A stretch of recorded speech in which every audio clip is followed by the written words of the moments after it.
If you're someone who's played DuetNightAbyss from day one, you've probably seen the flaws, the bad, and everything that DNA has struggled with since release.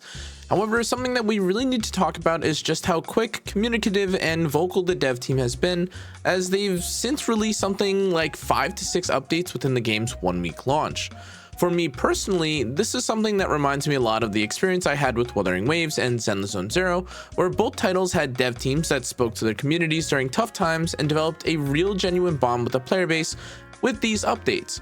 With this, let's break down the newest change that they just announced and why honestly this is even further indicative of good things to come. So let's start first with the in-game issues and things that they addressed. They first, squashed or addressed some of the friendly game bugs, and this included some of the regular quests or regular game quests disappearing or that couldn't be completed.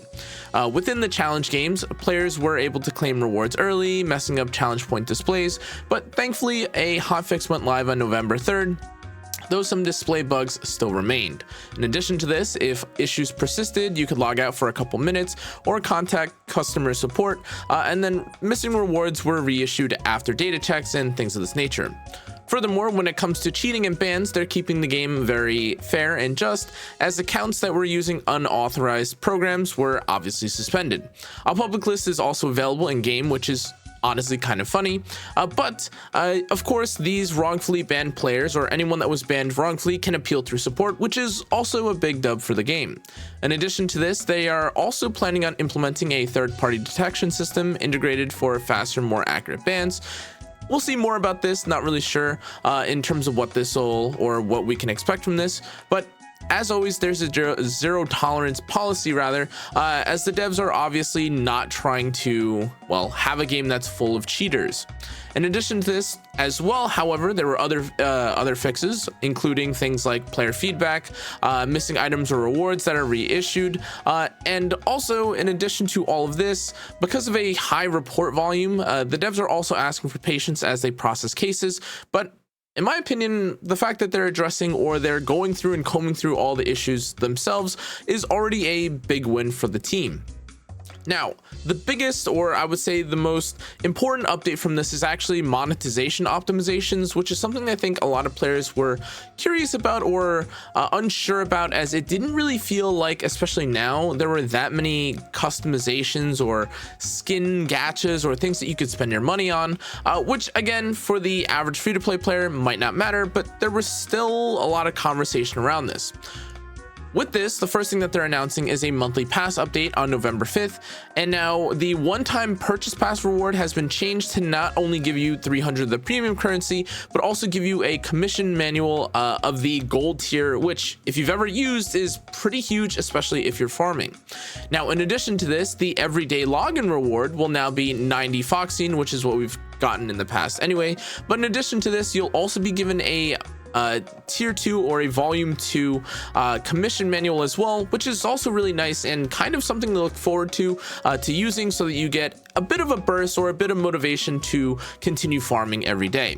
Now, in case you're curious, existing monthly pass owners will also get the difference or compensation for however long that you've missed without these manuals, which is huge, via the mail. But in addition to this, they've also talked about future paid content, where now they're including or going to introduce new paid weapon skins arriving soon, and the range between the items or price cost will be anywhere between $1 and $10, which is also pretty cool.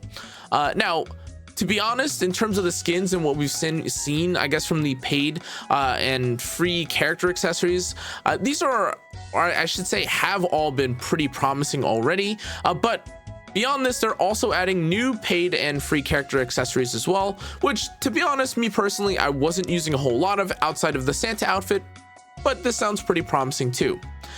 On top of all this, they're also adding new avatar frames, avatars, and title backgrounds, which is pretty cool.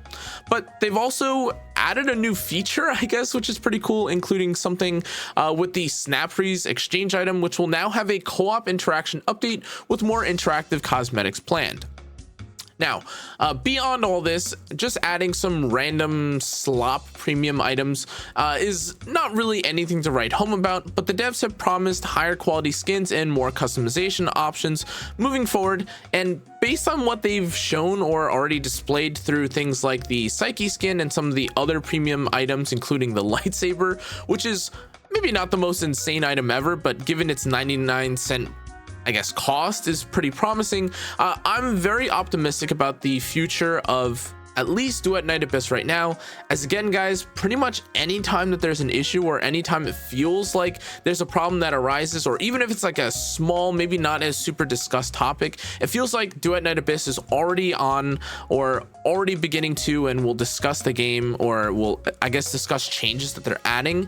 And beyond all this, even if you don't care about the news or upcoming details like this, they've also announced a thank you gift for players, which is even nicer. This includes 30 secret letter clues, which is something that I need personally, as I've been farming out a lot of I6s at this point. But in addition to this, they're also giving us 3 of the manual volume 2s for the commissions, and that's also equally as nice. Now, in terms of this, you will also expect this on November 5th. The exact date for this, I'm a bit hazy on, but I believe it should be anywhere between like 6 a.m. I think it's like around that time, or 6 p.m., depending on what your time zone is. But in terms of this, you also have a claim deadline for this being on the 13th, so make sure to claim this if you want it. That said, guys, again, I'm very excited for the game, and for a lot of people, I feel like DuetNightAbyss has kind of been a hit or miss for them initially. If you tried and you didn't love it, it is what it is. And for those that decided to stick through it and play it, I think that a lot of players have kind of seen the charm of the game come through. The gameplay loop is quite repeatable. Building up and grinding through a lot of the free-to-play or free aspects of the game has also been pretty fun. And beyond this, seeing some of the new techs and all the new exciting options that people have come up with is really cool, including things like, again, the polearm thrusts, or the twin blade tech, or even things like optimizing how much damage you can do with the character, or figuring out how to clear commissions super fast. All this to say, DuetNightAbyss has exceeded my expectations, honestly, for their launch, in terms of recovering from what I would otherwise consider to be not a terrible launch, but definitely one that was a bit rocky. And for that, they definitely got my respect. Thanks again for watching though, guys. That's everything that you need to know about the newest update, and I'll see you all in the next one. Stay safe, stay healthy. Good night.